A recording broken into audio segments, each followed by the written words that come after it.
हरे कृष्ण जय जगन्नाथ समस्त को आज नीतिवाणी कार्यक्रम को सुस्वागत।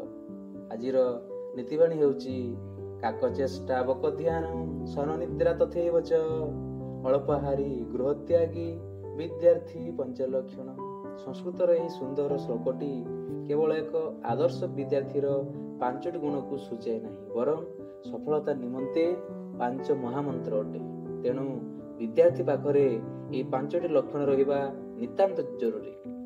प्रथमे काक चेष्टा काउ परि धैर्य और असीम चेष्टा करिबा उचित। आमे जानिछे आतुर काउटी निजर दृढ़ मनोबल और निष्ठा जोगु जेपरि गोड़ी भरी माठिया को पूर्ण करि पारिला सेहीपरि प्रत्येक विद्यार्थी निज लक्ष्य हासिल निमंते कठिन परिश्रम और सतत चेष्टारे लागि रहिबा आवश्यक। द्वितीय बक ध्यान यह बग पक्षीर एकाग्रता को सूचाई थाए।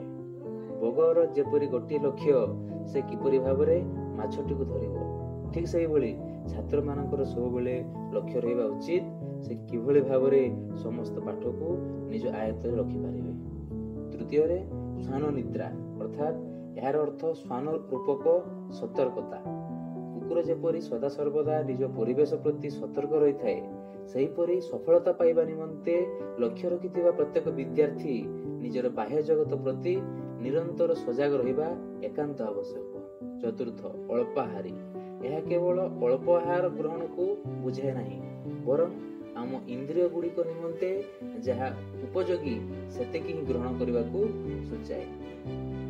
पंचम गृहत्यागी विद्यार्थी को पाठ पढ़ारे एकाग्रता आनिबा को हेले से घर को निहाती भावरे त्याग करने को पड़िबो कारण से जदि घर कथारे मुंड पुराइबो ताहेले ता पाठ पढ़ारे निहाती व्याघात सृष्टि हो।